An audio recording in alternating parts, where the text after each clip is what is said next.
Fire. And we're back. What's going on, HP Dub? Hey, what's going on? HPW, what's going on, bro? It's Coach. Coach. The inner circle jerks and the bloodliners here. What's going on, big guy? I mean, we got a little of this week's podcast. We got a little bit of everything. We got a little bit of WWE. We got a little bit of AEW. We got a little bit of Sausage Fest Wrestling. Sausage Fest. Some of the best TikTok creators and Twitch creators are going to be down at Sausage Fest. Over the top. Put my dick in. What was it? Sausage Castle? Sausage Castle. Eat your White Castles with onions and prove your point.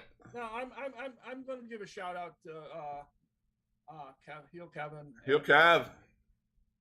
And Panda. It's better than having Heel Josh in the damn thing, isn't it? He's a never mind. We better not say that. No, we're not going to talk about that guy. About Heel Josh? I refuse to acknowledge him. Yeah, that's one person we won't acknowledge. But you will acknowledge me. So Heel Kevin and Panda, Love Panda from TikTok, they're going to be down there. Those are two of the people that have inspired my bro and I to start back up, I think. Yeah, Panda and I, I tag him in all my TikToks. I'm sure he's starting to think, man, this guy just needs to stop. But, maybe, who knows? Maybe he watches or listens to our stuff on Spotify. Who knows? But it wasn't a horrible. It wasn't week in wrestling. It wasn't a huge pop wrestling week, but we had a couple of things happen and smaller stuff before we get into Blood and Guts and Money in the Bank. Io Shirai looks like she's going to be on her way out in WWE. The former NXT Women's Champion. Just doesn't have anything for her. Sounds like she's going back to Japan. With one release or one exit, you have someone who just signed a contract. My brother's favorite celebrity superstar to ever join the WWE, and that's Logan Paul. Let me tell you something. Mr. Pokemon himself. Mr. Pokemon himself, out of all the celebrity people that went to WrestleMania, because that's like Vince's big thing, let's bring our celebrity into WrestleMania.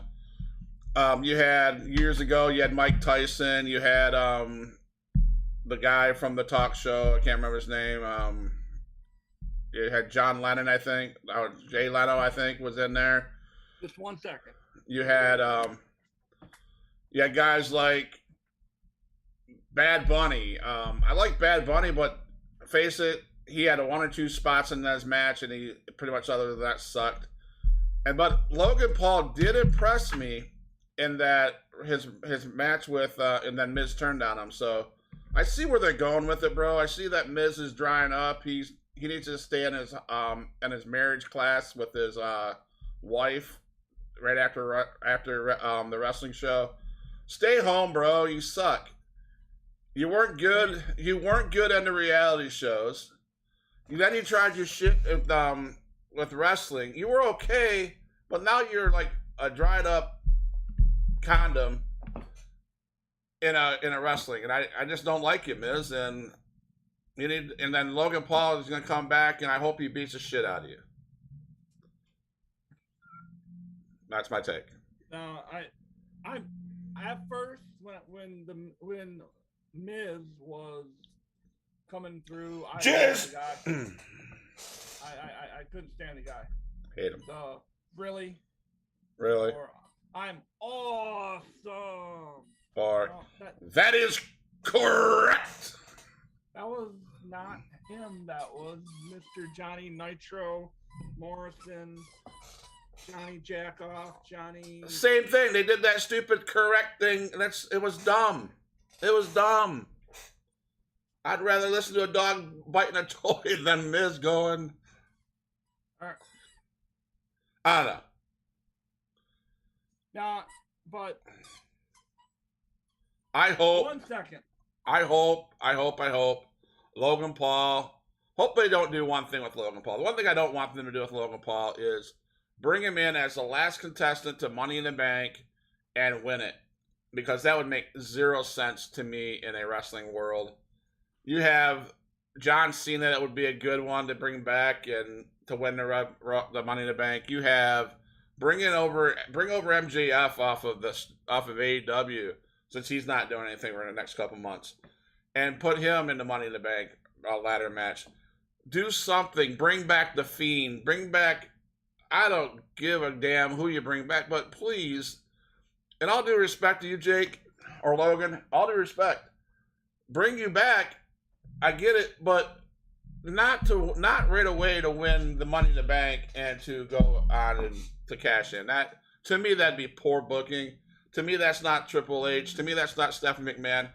I don't think they do that. I don't think they bring Logan Paul back to put him in that final spot to win the ladder match. I do think they might bring him back to interfere in that match and cost. I think, is The Miz in that match? No, I don't think The Miz is doing anything on Saturday night. I just hope they don't bring him back as a last contender and win that Money in the Bank. I just don't think that would be smart business. That's my opinion. I have no problem. Go ahead. I don't think Logan gets to, because he just signed his contract yesterday. Yeah. He's not going to be on the pay-per-view unless he just puts himself in the pay-per-view. I bet he shows up. I'm sure he shows up, but I don't know what force or what faction he shows up at. I mean, he ultimately did say on Twitter and Twitch and all his other social media platforms, he did say he's coming for The Miz, so that's a good, and then the Miz needs somebody to come after. So yeah, The Miz really doesn't. The Miz isn't on the card today. All right, so I just wonder what they're going to do with him. I don't want them to bring him back and then them just sit there, Because he signed a multi-year deal. Yeah. So Logan's not going anywhere. Unfortunately. But so Logan Paul signed. Everyone knows that. It's an undisclosed amount of money. He's gonna keep that hush hush because Logan just needs a paycheck to buy more Pokemon cards at this point. Isn't that Vince's thing to keep it hush hush money? Yeah, hush money. Just saying. I don't know. So moving right along with wrestling news.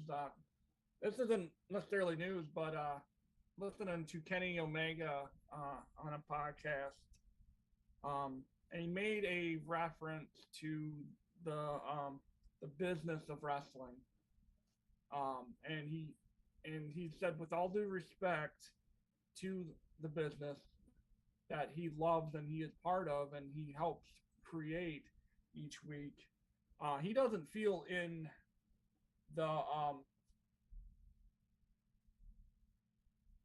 the business there's enough long-term storylines. He doesn't feel like characters and rivalries can develop. Now we talk about rivalries and that.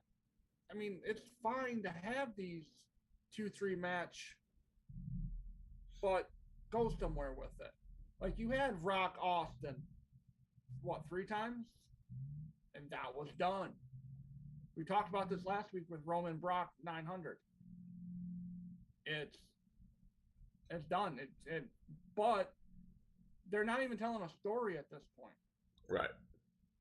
And that's kind of where I'm at with that. Be like, it's long-term storytelling, but they're really not telling a story. Correct. Right.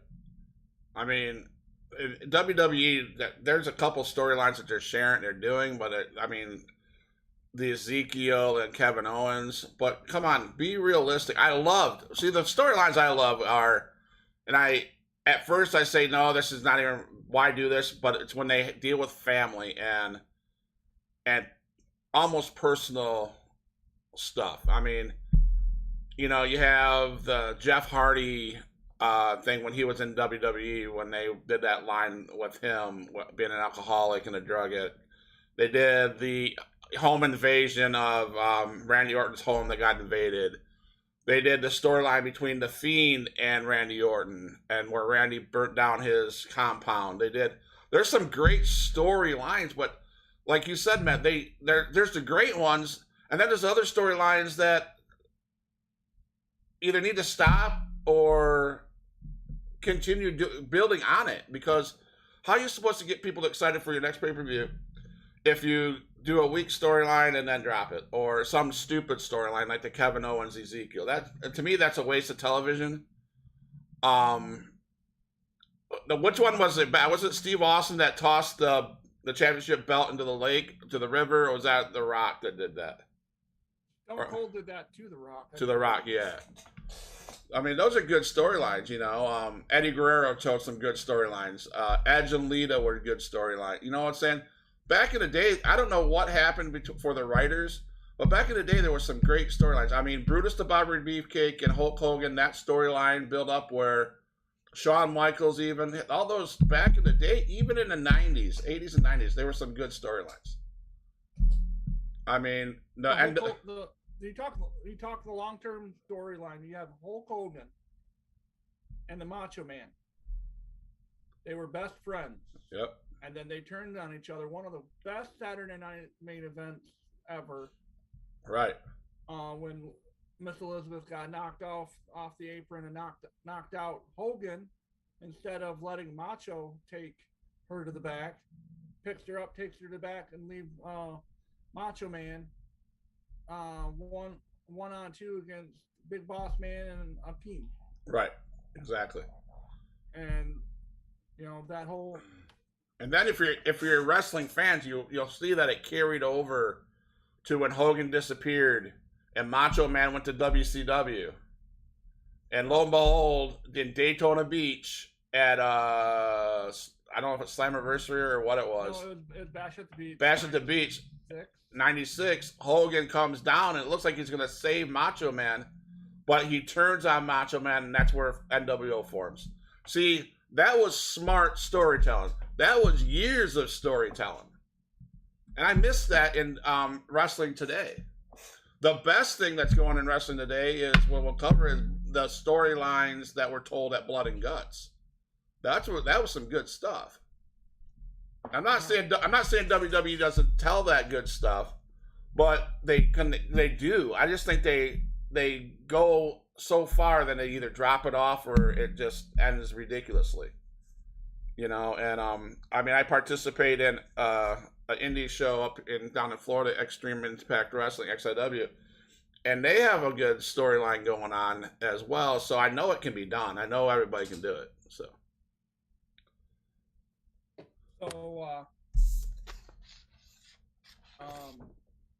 yeah. So I mean, I think we both agree with Kenny as far as there's no storyline development right now. Right. It's more flash than substance. It's not enough. It's not enough layers. Right. It's like, okay, quick payoff. That's what these writers are looking for. They're not looking for let it build, let it fester. Let's tell the story long term. Let's get a couple months, a couple pay-per-views out of this. Yep. And I think that mentality is kind of making fans like us, like we still enjoy it because it's wrestling, it's pro wrestling, and we love it. But it's not. I don't know. It's not the wrestling that we grew up with. It's not the stuff that. It's not quality. It's quantity over quantity, or quantity over quality now. And I don't know. I get frustrated with it. Now I'm gonna probably get heat out of some content creators about this, but for instance, I never did like Don Callis, but that storyline that he had with Omega and the Young Bucks and all that stuff with Callis trying to swerve Omega, blah blah blah. That whole storyline, that was a good one. And now we got this. Then we got this Forbidden Door. We talked about Forbidden Door and who it was and what it meant for months. But then we've realized, oh, Forbidden Door is New Japan is coming to AEW. But there could have been. We all know that Moxley has beef with New Japan wrestlers. We all know that Adam Page, Cole, all those guys had beefs with Jericho. Jericho had beef with in New Japan. But there could have been some storylines that would have led up to the Forbidden Door. And we could have seen different matches possibly. Instead of, in my opinion, sometimes I felt like they threw the New Japan wrestlers into these matches. Sure, they threw the right ones in with the right people. Like, Moxley went up against the guy he was feuding with. There was that, but what would have done if we would have told a story? For 2 months when we started talking about Forbidden Door, we could have told stories and showed footage of Moxley and and Adam Cole and Hangman and all those guys in New Japan Wrestling, because they all did it. They all have history. And then you build into this big pay-per-view. The pay-per-view was amazing, don't get me wrong, but I think we could have done a better job telling stories to get up to the events. I don't think. Now, I'm not saying I'm a smart mark, but I think I'm a little bit more intelligent than just a casual wrestling fan at this point. I've been watching it for the last 30-some years, right? Mm-hmm. So I've seen enough. Like, I've seen over the last 35 years of watching wrestling how to tell the right story.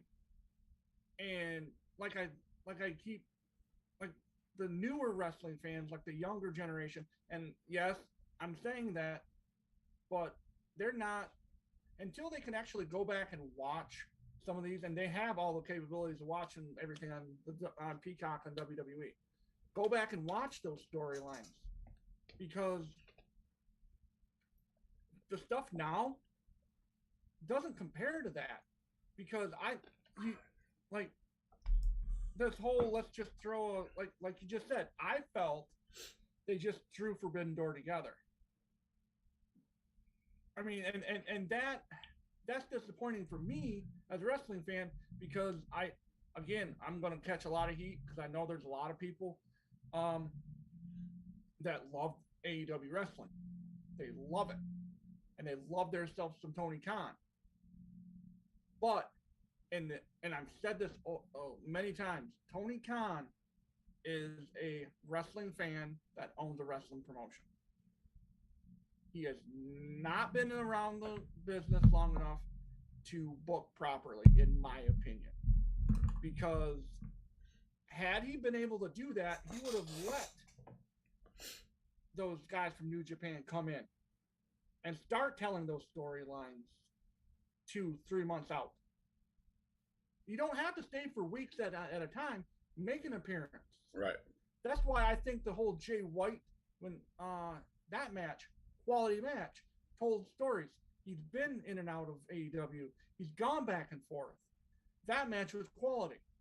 Right. The one that the Young Bucks were in, garbage, because where their partners. Oh, we knew them back in the New Japan. Yeah, maybe they should have showed up. Through the Bullet Club sign up. Maybe you get a guy. Maybe the music hits. Bullet Club for life. Maybe that hits, and then you can build on that storyline. Absolutely.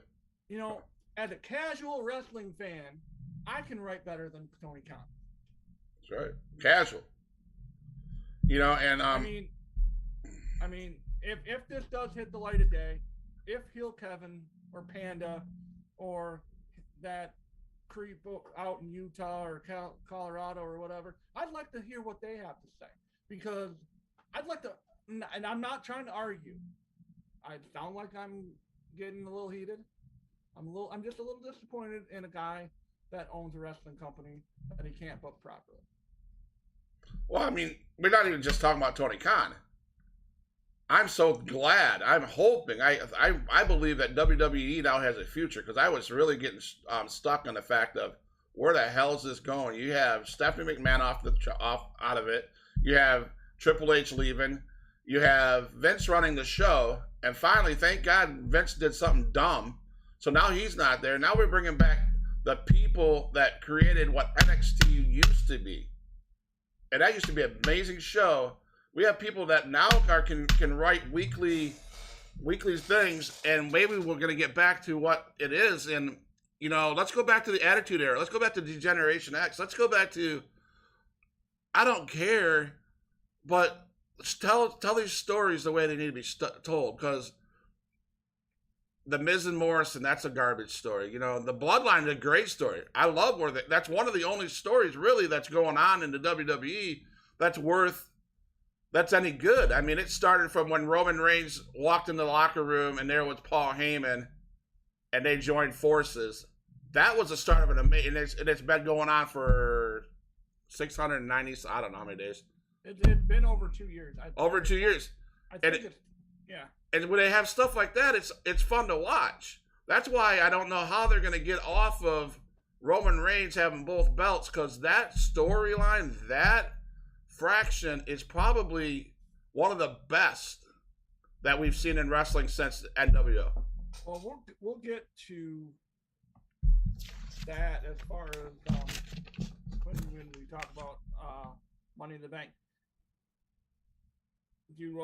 Let's just dive right into Blood and Guts. Suck my nuts. Oh yeah. My wife would tell you. Go up to TikTok. One of our TikTok will be in the description below. Watch my wife. Miss Edie, she ran it off on Blood and Guts. How fake she thought it was, and suck my nuts. She said it shouldn't be called Blood and Guts. She said it should be called Suck My Nuts or Fucking Nuts. I don't know what it is, but she called it. So check her out. Check her on TikTok. It was funny. So Blood and Guts, my bro. Well, it started off with Cat freshly squeezed against All Ego, Ethan Page. What'd you like how'd you think, man, Orange Cassidy went back to old school music, dude. That was the Air Supply theme song when he came in. That was pretty good. I like that. Now, I think we both have complete and utter hatred for that jackass who came out with All Ego Ethan Page. You mean Dan, excuse my Lambert? Dan Lambert, Miranda Lambert, Dan Man? No, that's wrong. Dan the Mattress Man? No, that's wrong. Not that either. How about Jackass? Yes, that's right. Jackass. Yeah, we got it. Dan the Jackass Lambert. Oh my God. Then he tells these douchebags in these colorful clothes that they need to get out of the. I mean, those best friends, man. Those outfits were hideous, bro. They're the best friends. You can't get the best friends out of ringside. Yeah, but they don't have any managerial. They don't have no license. They don't have managerial credentials. No, so let's get rid of. Neither does that jackass Lambert. So he just got money, and I think he doesn't he used to coach the Toronto Blue Jays or something like that. Somebody, who cares? Somebody. So yeah, that was damn. We had to listen to Dan Lambert. He brought some orange juice to the match, and I think that was probably. That was too staged in my opinion. Like that was like okay. You knew what he was going to. Now, the one thing Dan did, and he did his old little soft kicks to the shoulder. I was like, okay, that's funny. The only thing and then, but you know how you made the comment last week that MJF, the hottest heel in all of sports entertainment or wrestling. Heel. Best heel in the business. And you know why? Because I'm better than him, and he knows it. No. Yeah. But no, you. It took you a while to get used to and let MJF row on you like a fungus. Yes, like a fungus among us, that's for sure. Me, I'm the same way with Orange Cassidy. Right. I couldn't stand him, and just because I felt he was a comedy bit. Yeah. He wasn't a serious wrestler. Right. He is no better than Shark Boy. Right. In my opinion, at the time. Right. And I've watched multiple matches, and it seems like every match that I've watched, it's gotten just a little bit better. It's gotten a little bit more entertaining. The young man is proven himself as an in-ring performer. Right. And see, that's my concern, Matt, with Logan Paul. I hope he can wrestle long term. I hope he's just not a gimmick, a comical gimmick. He's not, though. He's not. His match, what he did against who they wrestle at? Damian Priest and was it Damian Priest? Was it Damian Priest and Bad Bunny? I think so. Yeah, I think so. I can't remember. No, I don't know. But he put on a great show. He did wonderful. What I'm saying is, I hope they don't take this celebrity and make it a garbage. You know what I'm saying? I don't think they will. That will ruin Logan Paul, and I don't want that. Well, I think that's it. I think Logan has and we'll get back into WWE stuff in a little bit. But So Cassidy. Yeah, I think Orange Cassidy won that, correct? Correct. He used the power of the pockets. Polly Pockets. Power of Polly Pockets. He used Polly Pockets, and Lambert said this. I don't know if you caught this when you watched it. He was screaming at Ethan Page and said, "Finish this guy. He looks like he's 12 years old." I don't know where that came from. Yeah. But all that wackiness, Orange Cassidy won with a body slam, and they told a story. He tried to lift him up, tried to lift Ethan Page up a couple times. He failed, and he used the power of the pockets to and he body slammed him, and it was over. And of course, he came up after that. He came up to Ethan Page and did his little soft kicks, and those were kind of funny. But in the long run, Orange Cassidy beats Ethan Page. So yeah.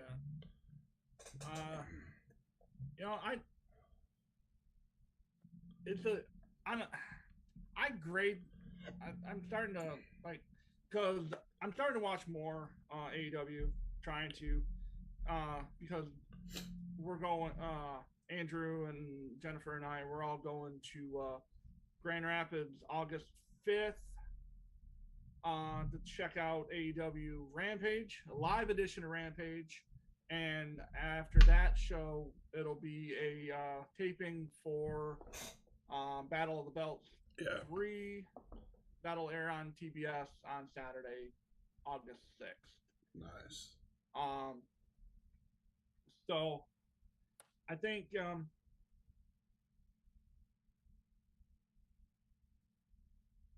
I'm starting to really grade these guys every time I watch them, just so I can get an expectation. And that match, if that match would to have happened on August 5th, I'd give it a B. It was entertaining. It told the story. Yeah.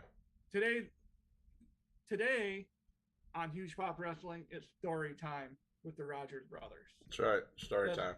Let's talk. I want stories to be told in my matches. I want there to be a high, a plateau, and then be done. Right. But yeah, I give it a B. I guess I'd agree. Probably a B. No higher than a B, I don't think. No, it's not a. There was no huge pop for me. There's no wow. The next thing that happened was what? Christian Cage came out. Yeah, Christian Cage came out and he was going to apologize and etc. And they're starting to tell a story that was good. Christian Cage, whatever you want to call him. Even when he was in WWE, told great stories. Oh, tremendous storyteller. Yeah, so he's a great guy. Great and he turned on Jungle Boy back at the pay per view, and he persuaded Luchasaurus to join him as they walked away. Blah blah blah, and so Christian Cage comes out and says that he's supposed to apologize. AEW wants him to apologize, and so he apologized that he did not whatever to Jungle Boy's sister or mother or whatever. The quote that I loved, because I love trash talking, right, is Christian came out and he said the only thing good about Detroit is it's close to Canada. Yep.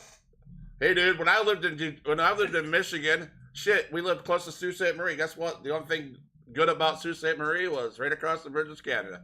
Yeah. That's all. That's all, brother. But then, then Christian said that he was told to ask by his mother, the manager, to say sorry, and he said he apologized that everybody else in Jungle Boy's family wasn't dead except for his mom. Now that's going to lead up into a huge story. That's going to, and Christian's the guy to do it. Then out comes Luchasaurus. Did you notice he's not wearing the green anymore? It's straight up black. Yeah. Evil looking shit. And that guy's a big dude, man. Did you know that this? I mean, I'm sure the fans out there already know this, but Jungle Boy, his dad was an actor. Okay. I want to say he was on Beverly Hills 90210. Really? Brian Austin Green. Okay. I could be wrong, but I'm pretty sure it's Brian Austin Green. Okay. He looks just like his dad.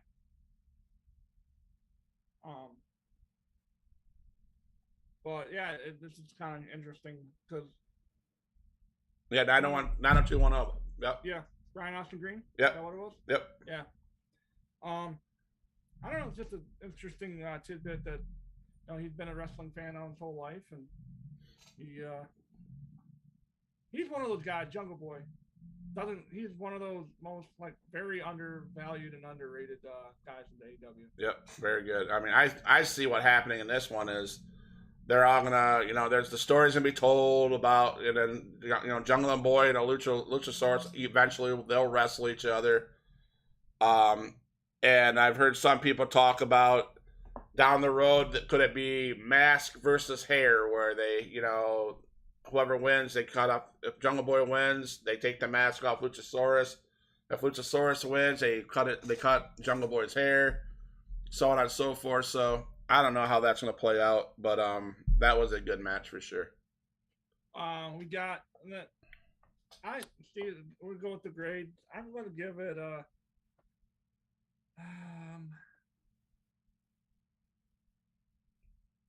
the promo itself, top tier.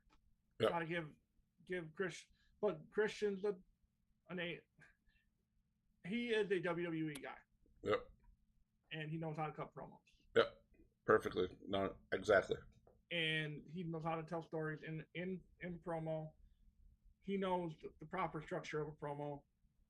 And I think that's a lot of the AEW guys don't have that structure. Right. They kind of just freewheel it all willy-nilly. But guys like Christian, guys like Punk, guys like all the older guys, Jericho. JR's there to help. Jericho, JR, even though he called Ruby Soho, Ruby Riot, it's just the older guys are helping the younger guys, and it's starting to show, but it's still not to where it needs to be. But so I give A for Christian's promo and a C for the match. I mean, Luchasaurus, the former. Oh, you talk about guys that were former.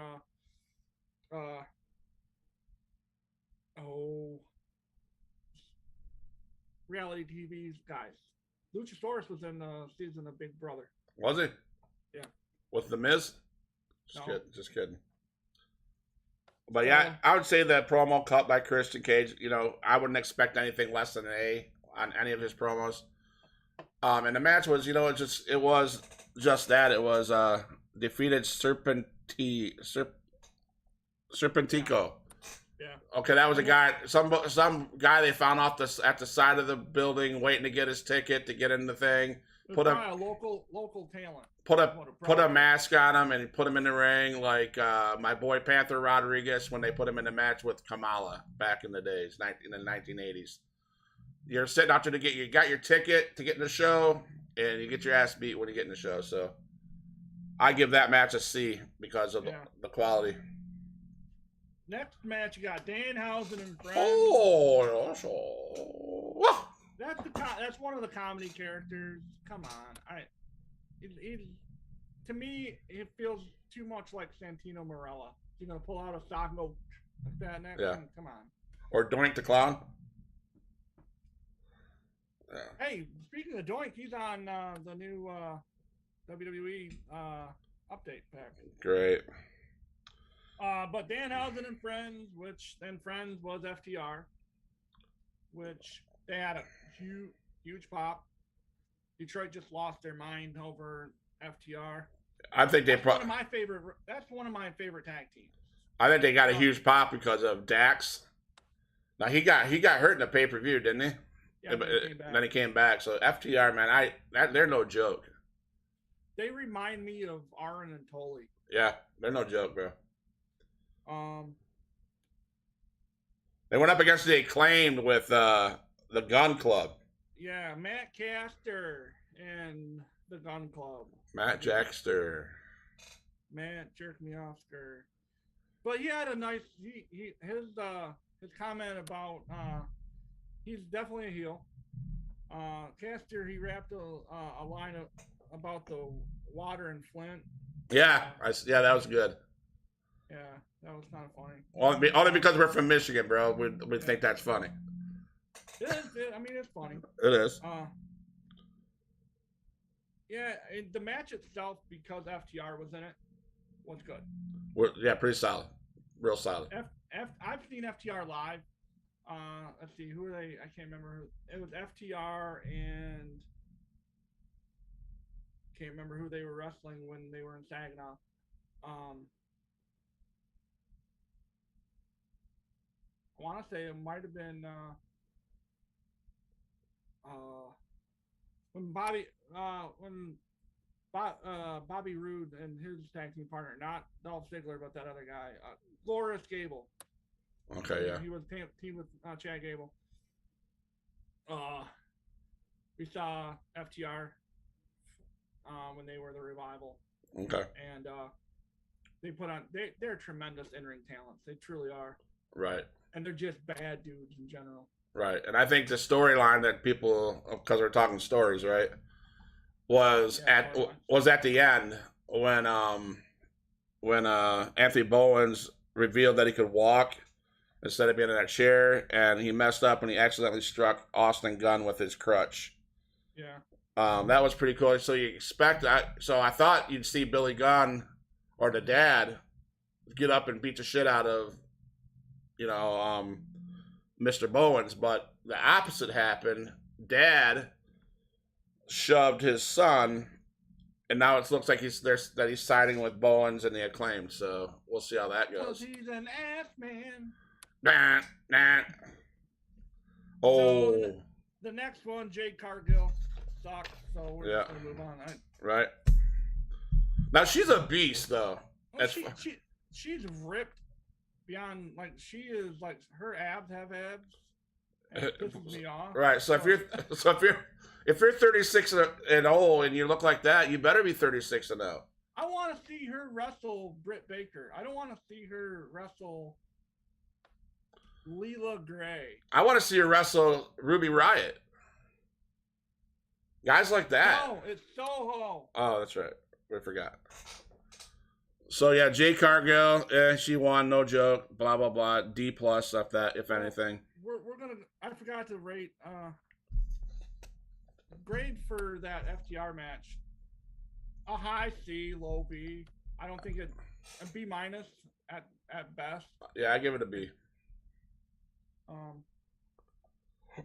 Blood and Guts, the main event. You got Blackpool Combat Club versus the Jericho Jerk Off Society. You know, it's an A. I'll just start off with the grade. It's an A. Yep. Because it's a Hell in a Cell meets War Games. Yeah, Hell in a Cell meets WCW War Games. Yes. And you had some badass dudes in that. But before we go further, come on. I did a count of all the weapons that they used. They used thumbtacks, glass shards, tables, wooden frame from the ring, rubbing alcohol, steel chairs, kendo sticks, and fire extinguishers. They had attempted to use a fire extinguisher. Yeah, did you notice that? That was probably the dumbest part of this. I mean, if you had to pick apart, and that's where my wife, she joined in and said that it was all fake as fuck. But, because listen, when you're a dude that has to be in a spot to get sprayed with a fire extinguisher, and you realize that you're 3 feet away from where you spray a fire extinguisher, and so you slide over like a dumbass and look so dumb doing it. Eddie Kingston. Yeah. It was Eddie Kingston, right? Eddie Kingston, you need to lose some pounds, first of all, roly poly. And I can't stand that guy. I never have. And dude, go away. Eddie, look at me. Look at me, Eddie. You're a piece. And you missed your mark, you mark. You mark. Mark. Go away. You missed it. Now, and this is where I really hope Tony Khan can get his head out of his ass before they bury a quality guy like Claudio. Yes, and I didn't realize that Jake Hager and him did some work together in previous. Yeah. They WWE, they were guys that worked together. And I get it. Eddie and Claudio have beef, like legit beef. Yep. Like they don't like each other. I get it. But in the end game, don't bury a guy. Don't make Cesaro or Claudio regret coming to your company. Right. Don't do what Vince was doing to him and burying them. Right. That's what and that's my fear for him, Matt. Now he's going to, obviously, the next thing he's going to go into is going to be a feud with Eddie Kingston. Yes. That's obvious. That was made obvious at the end of that match. And Eddie Kingston is nowhere near a main event guy. No. He is a mid-card at best. I agree 100%, and somebody said I thought I read it on Twitter or read it somewhere, that what Tony Khan should have done was have Cesaro do his spinny thing to Chris Jericho, whoever he's doing it to, and then end the show like that, and then start Wednesday up, or Friday up, Friday's Dynamite show up with him tossing him off the match or something like that. Well, this is what, like, if they were going to start a rivalry with Kingston and Cesaro or Claudio or whatever his name is now, I would have had him start that whole swing thing and then hit Eddie on accident, knocking him off the top of the... Right. Because I know Eddie can take a bump, that fat gelatinous piece of shit. Right. I have no use for Eddie Kingston. I don't. I think he's worthless. He did great on the mic, but horrible in-ring performer. I'm guessing that. Did you know that on that match, it was the one day after the 24-year anniversary of Mick Foley's Hell in the Cell bump? Many of them combatants went to the top of the padded cell. Sammy Guevara was the first one flying off. That was 1 year. Oh, I'm sorry. That was 14 years prior to that. Was that when Mick Foley fell off the top of the?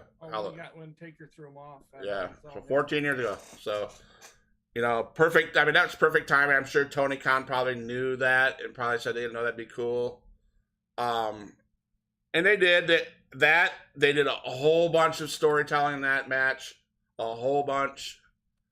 I saw somewhere where when the official went up to the top after the match. Yeah, after the match. Mm-hmm.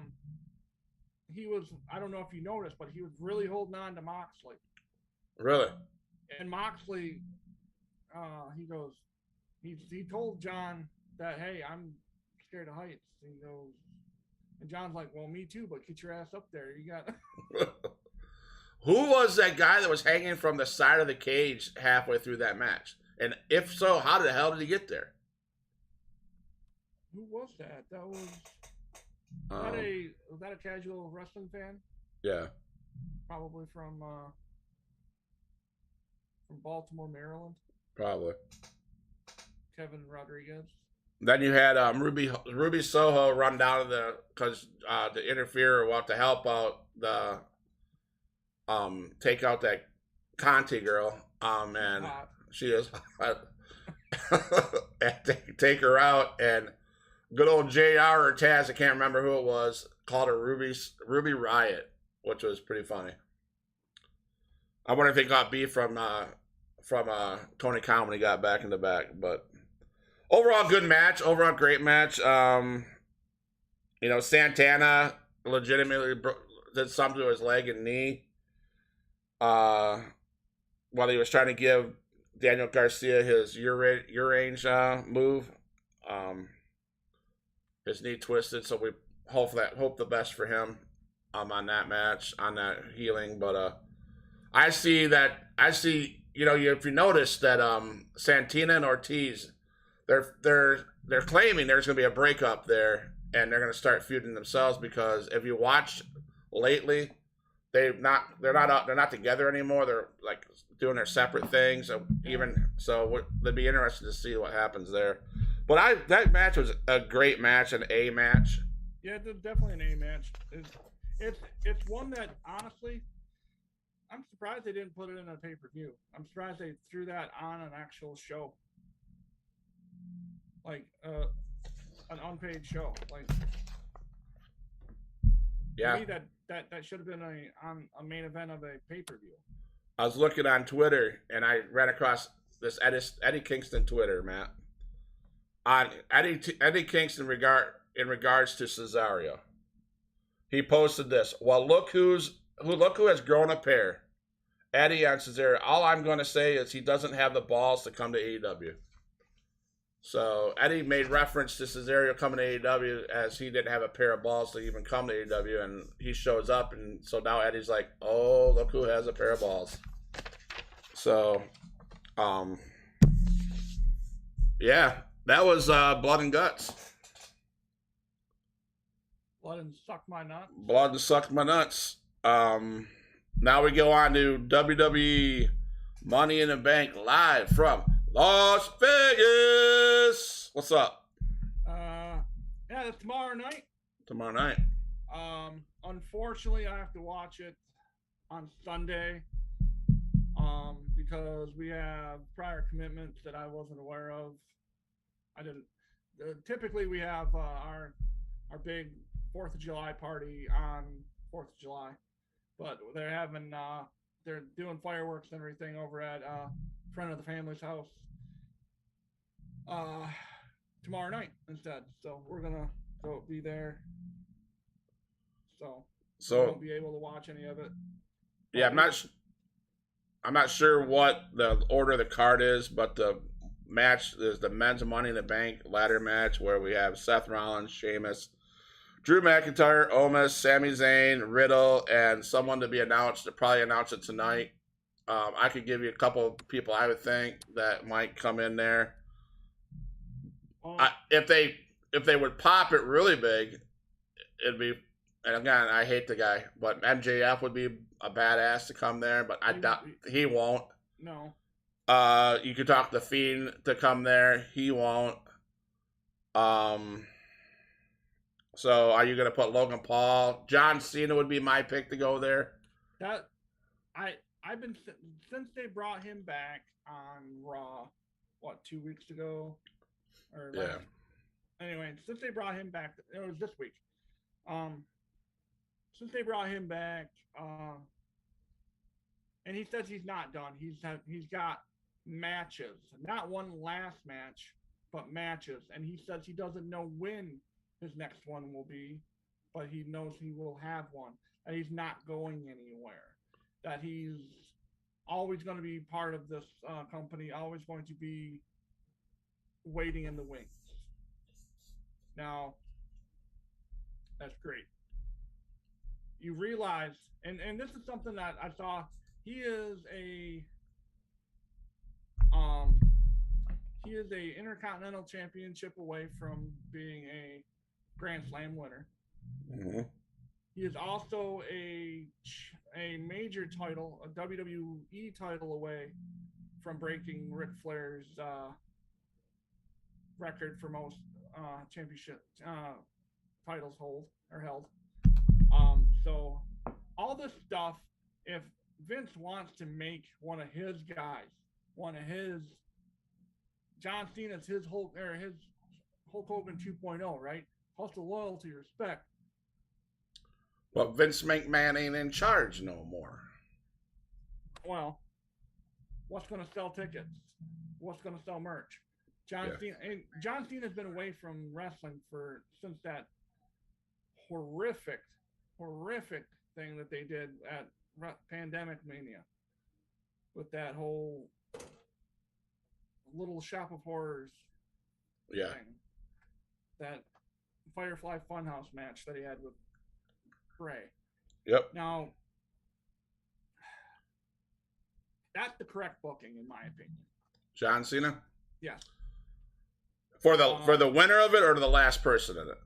Both. Both. Or, I mean, if I'm picking a winner, there's only three. There's two guys that's already in the match that I would put over, and then John Cena would be the person I would put over.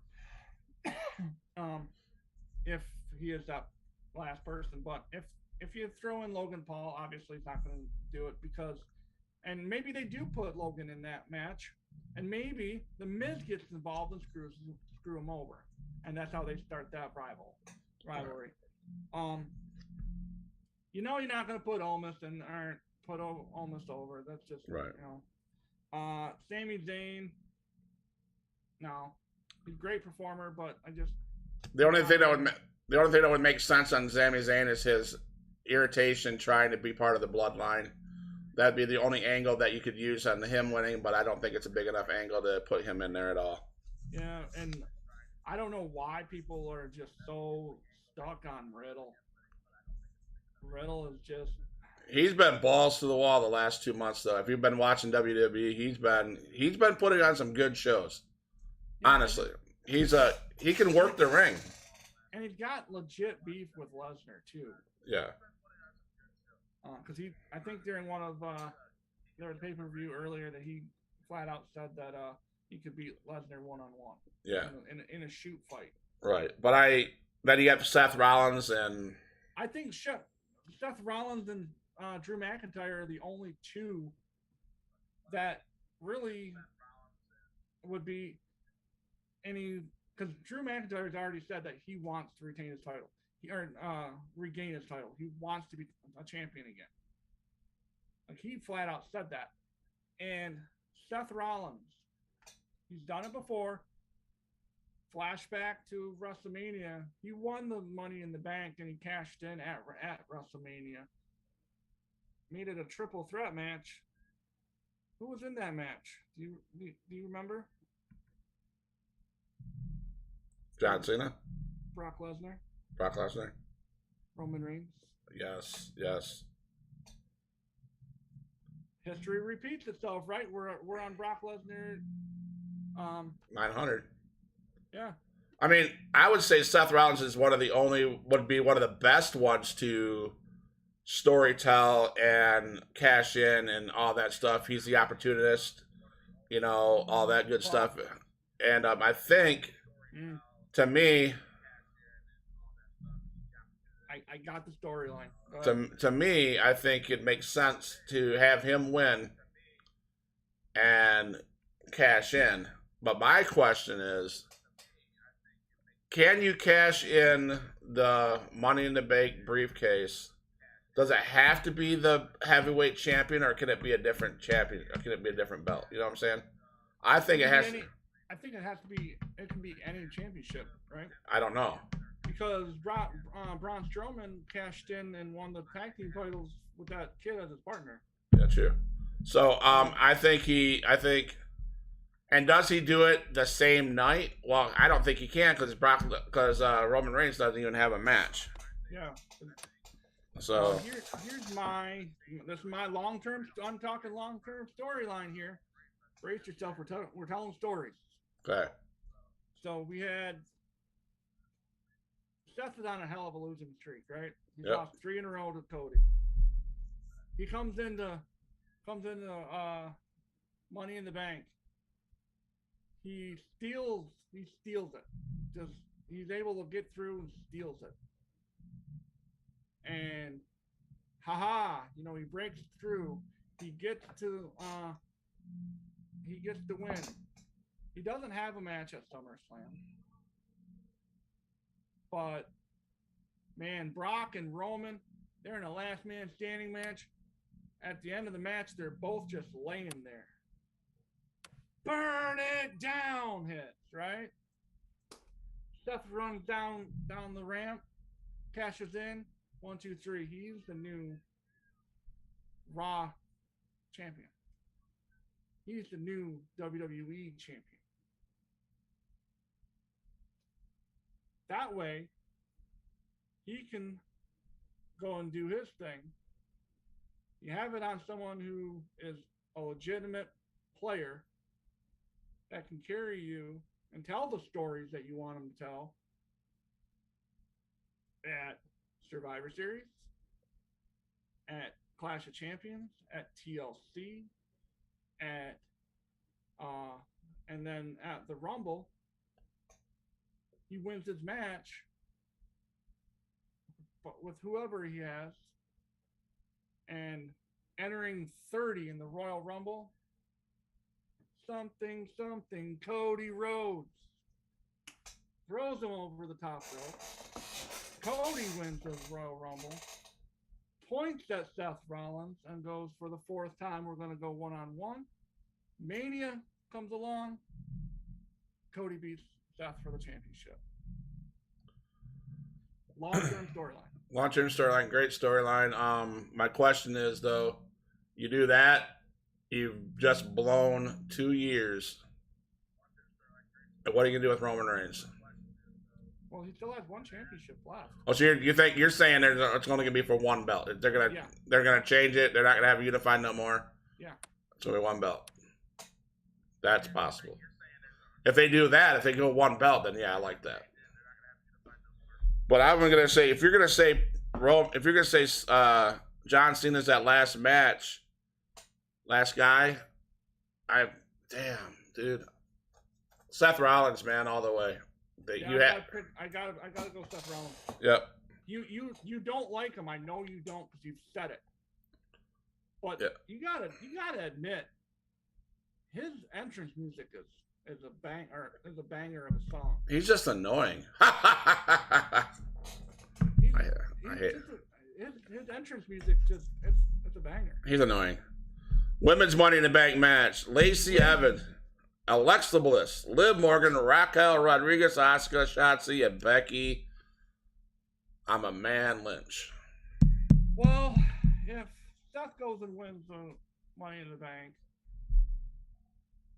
might as well just give it to Becky. Big time Becky. Give it to her. They can bring down their kid in their stroller. And now, the person who deserves to win it is Liv Morgan. Yes. I have Liv Morgan. I have Alexa Bliss and Becky Lynch circled as my tops. Liv Morgan will be up there too. But I know my top 3 right now is Liv in this order: Liv, Raquel Gonzalez or Rodriguez, and Becky. Those are the top 3. Raquel, just because she went there because she's a SmackDown. Yeah, she's SmackDown, right? Yep. If she wins, it'll be Raquel versus Rhonda. 2 just absolute beasts. And I think that would be.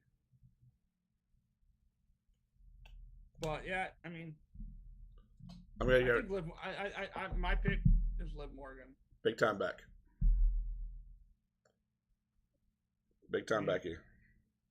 You're gonna see the married couple have the Money in the Bank, and then they're gonna have a storyline with the married couple having the bank, Money in the Bank, blah blah blah blah. Gee, where have I seen that at? Right, no kidding.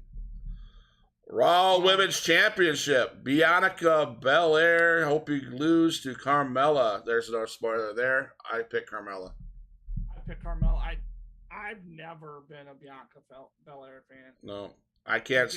Everything from her dumbass sparkly lipstick to her stupid ponytail. No. And then you got Rhonda versus Natalia. It's a no-brainer there. They're not going to give it to Natty. No, not at all. Because if you give it to Natty, if they write that, if they do that, might as well just say goodbye to Rhonda because, she's just going to pack her shit up and leave. Right. Yep. That's poor booking. That was an awesome segment, though, where Natty came down dressed as Ronda Rousey last week. Yeah. That was pretty cool, but... Ronda called her, no one, OnlyFans wannabe or something like that. Yeah. Where's Bailey going to be coming in at? She's got to be coming back soon, don't she? She's been hurt for a year, isn't it? Yeah, something like that. Lashley versus Theory. I hope Lashley just mangles that guy. And I hate both guys, to be completely honest with you. I hate Bobby Lashley. I've never been a Lashley guy. And Austin Theory is a... I'm just going to point this out, Matt. If Vince is still around pulling some strings, Theory's going to win. And that's not... He's already the champion. So that's not a logic. That's a logical... I don't like that. But I don't like... Theory's an... No, I don't know. I hate him more than... I hate him more than I hate MJF. Theory sucks. Yeah. Then we got the Usos versus the Street Profits. Well, you know who I'm taking. I got the Us. Yeah. I have the Usos too. I circled the Street Profits. They are talented individuals. They are. They cut great promos too. But the only way they win is if there's interference by somebody. Yeah, and they don't have anybody. No. Is that it? That's it. Yeah.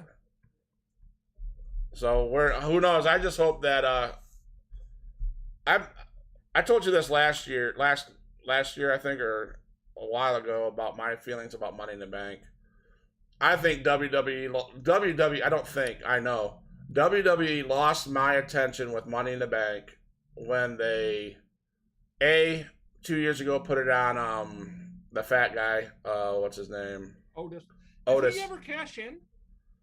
I think so. No, he sold it to the Miz. The Miz, I don't know, somehow, somewhere, the Miz got the cash in or something. That's right. He wrestled the Miz for it. Right. So, in my opinion, it's not WWE's fault. Not at all. We were under the pandemic. They had to do it in an empty building. They did it in the safest place possible, which is WWE headquarters. Yeah, they did what they had to do, but in my opinion, when everything about that match destroyed, in my opinion, Money in the Bank. The reason being is because even after that pay-per-view, all the comical garbage that they tried to bring for that was bad. It was bad for business. It was bad ass wrestling. I hated it. And again, it's not their fault. I don't think they're gonna say, "Well, we're in a pandemic. That's all we could do." I get that, but guess what?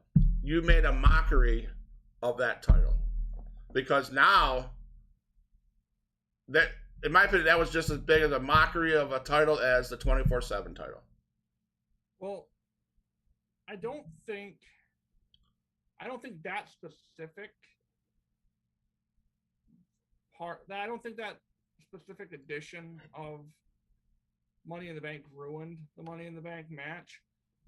Taking it away from WrestleMania as being the lead-off thing, the kickoff thing on WrestleMania, because it used to be just at WrestleMania. Right. You know, it was never its own pay-per-view. And I think that kind of ruined the stigma of it. It was something special.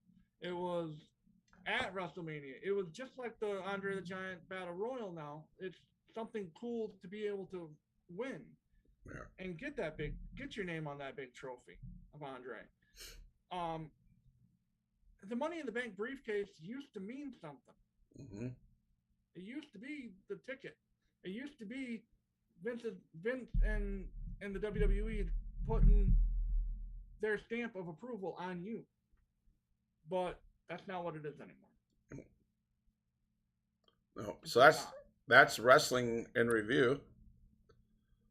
But I think my brother brought one last thing. He's bringing one last thing to the table, and this could be. I know I'm pissed off about it. Well, so I mean, we are a huge pop wrestling. We do talk. That's the main focus of our show is to talk about wrestling, but we're also just sports fans in general. So we watch anything from I mean, shit. On ESPN2, they have cornhole sometimes, and I'll sit there. I'll find myself watching that for like 20, 25 minutes. I'm like, what the fudge am I watching? Like, that's why like, am I watching? You ever watch darts on there? Spelling bee, curling. You're in there 25 minutes going, what? And I just watched that for why? It's like, wow, like, god dang, I just sat here and watched that for a half hour. I should have been up doing something. But no, we're definitely sports fans. And the Big Ten has officially gained 2 new schools, and I think as early as 2024. Yeah. So we still got 2 years before we'll see them on the schedules. But it's USC and UCLA, 2 very storied programs in college sports. But I'm shocked that they came to the Big Ten. And the Big Ten, if you look in the past like 5-10 years, the Big Ten is, in my opinion, the number 2 out of the Power 5. Because we're not competing with the SEC. I mean, I'm a Michigan guy all the way through.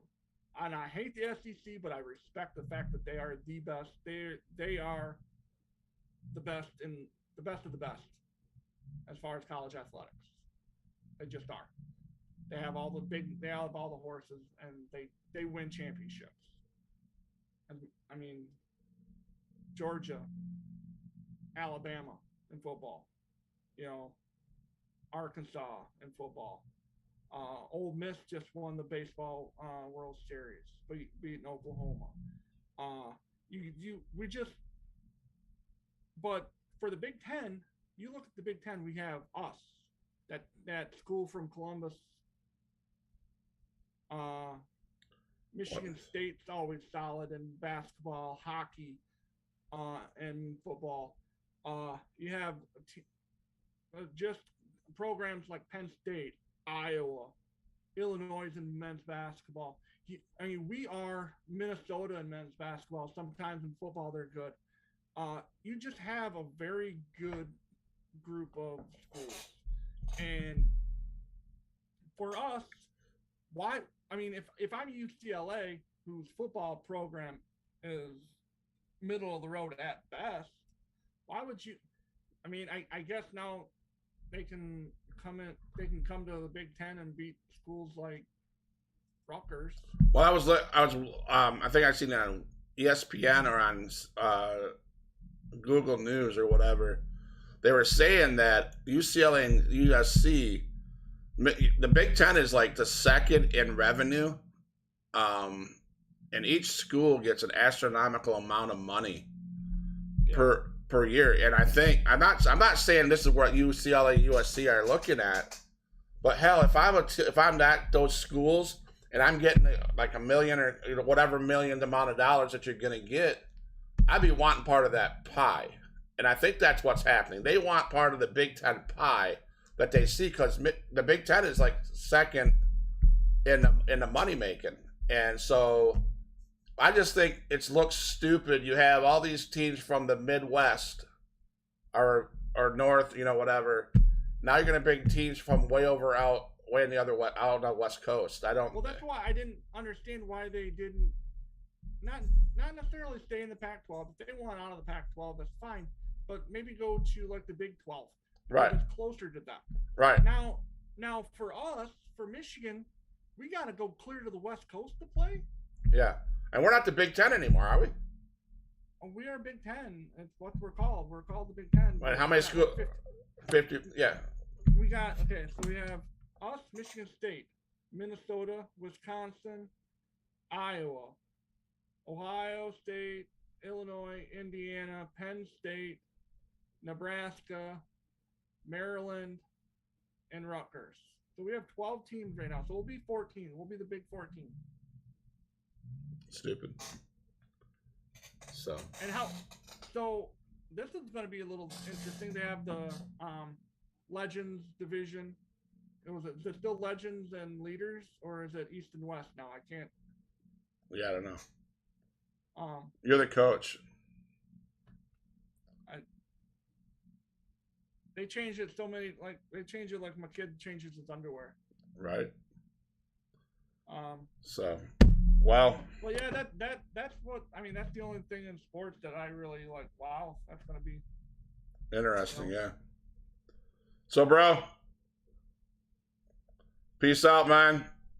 Hey, again, check us out on Spotify. Check us out on our Twitter, on our TikTok pages. Subscribe. Click the button. Follow us on all of our social medias. Huge Pop Wrestling. Just come check us out, hang out with us, leave us a message, and maybe we'll get to you. See you later, man. See ya.